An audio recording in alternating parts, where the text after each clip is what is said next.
In this video, we'll be looking at good circuit design practice. We would like to eliminate noise in our circuits, or at least reduce it. There's 4 ways we can get noise in our circuits. Conductive coupling, where there's a physical contact making this noise. Capacitive coupling, this is where conductive lines are in close proximity and it's introducing noise that way. Inductive coupling, and this is where we are accidentally making an inductor out of our circuit. And radiative coupling. Radiative coupling is for high power applications where you are accidentally transmitting a signal into the environment. So you effectively have produced an antenna. We will not be worried about in this module because we will not be producing anything of that higher power. But it is something you need to be aware of because it is a legal requirement that you cannot transmit a signal unless you have a license. So we will firstly look at conductive coupling. In conductive coupling, you have a system, for example, system A, that is drawing power from this voltage source here. You also have a system B drawing power from the same voltage source. The problem comes when system A needs to draw a lot of current from this, so it draws current through here, and because of these impedances, there's a voltage drop across here. So the voltage at this point is less than the voltage here, and this is because system A has needed to draw a lot of current. However, because system B also uses this point, then any change in voltage at this point due to system A will also be experienced by system B.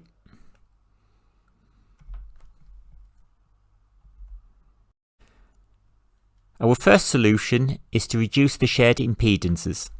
So as you can see in this example, what we have done is now connect system A via this route, but we have tapped off the voltage supply at this point for system B.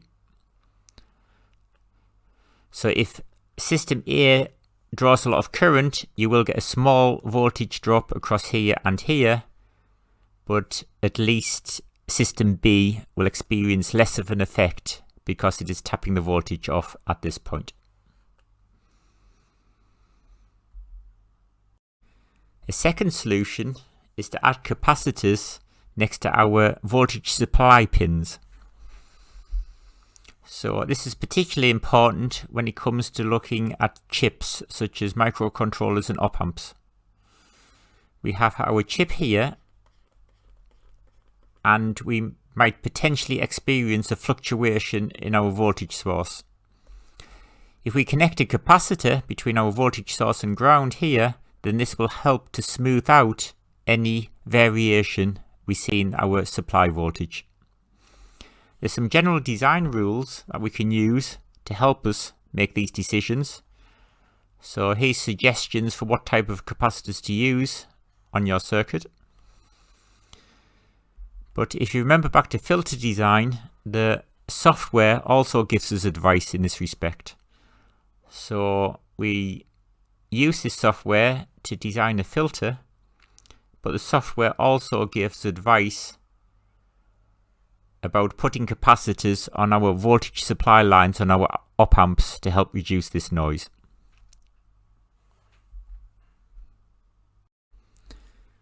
A third solution is totally isolating the circuits concerned, and for this we use some kind of isolator.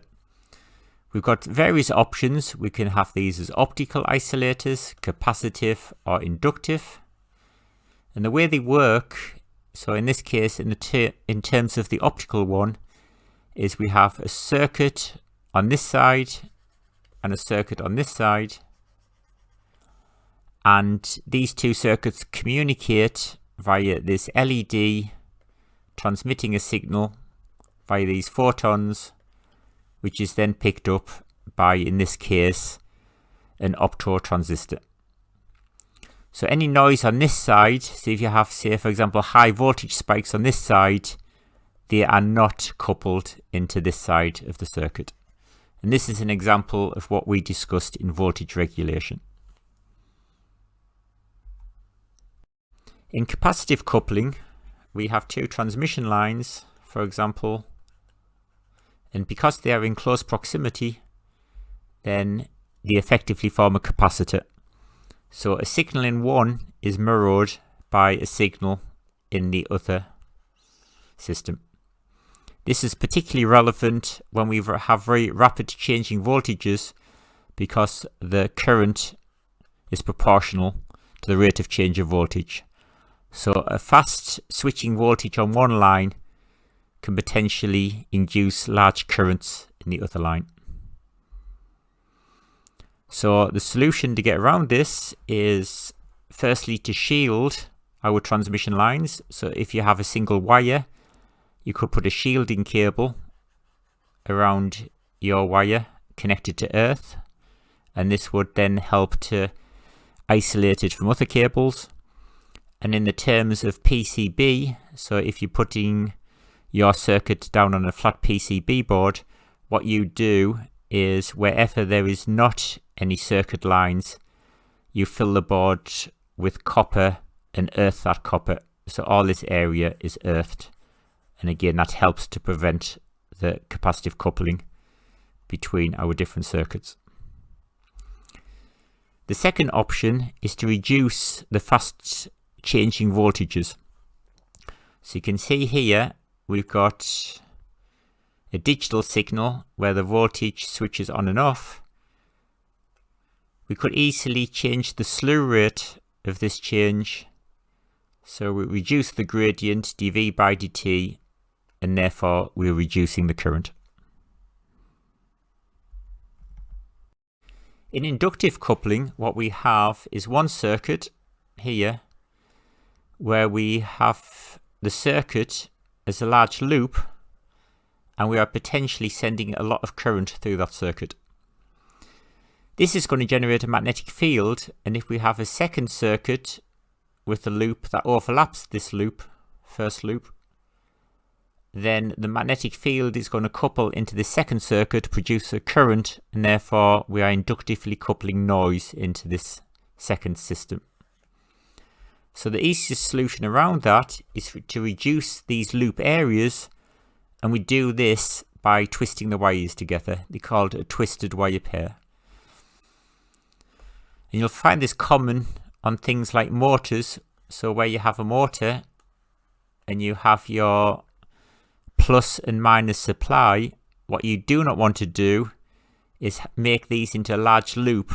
So when the high current passes through, it produces this inductive coupling effect. So what you do is you take your wire and you twist them with respect to one another. So this is known as a twisted pair, and this helps to reduce inductive coupling. In summary, today we have looked at the options for digitization. So we have looked at analog to digital conversion and digital to analog conversion. We have looked at voltage regulation, so how to produce a stable voltage source for our circuits. We've had a brief look at battery technology.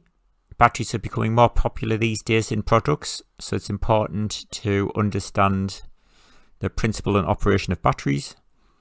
And then we've finally looked at some good design practices.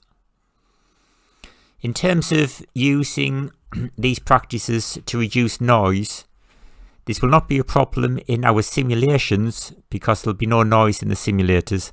However, if you ever come to build these circuits from a practical perspective, then it's good to implement some of these ideas.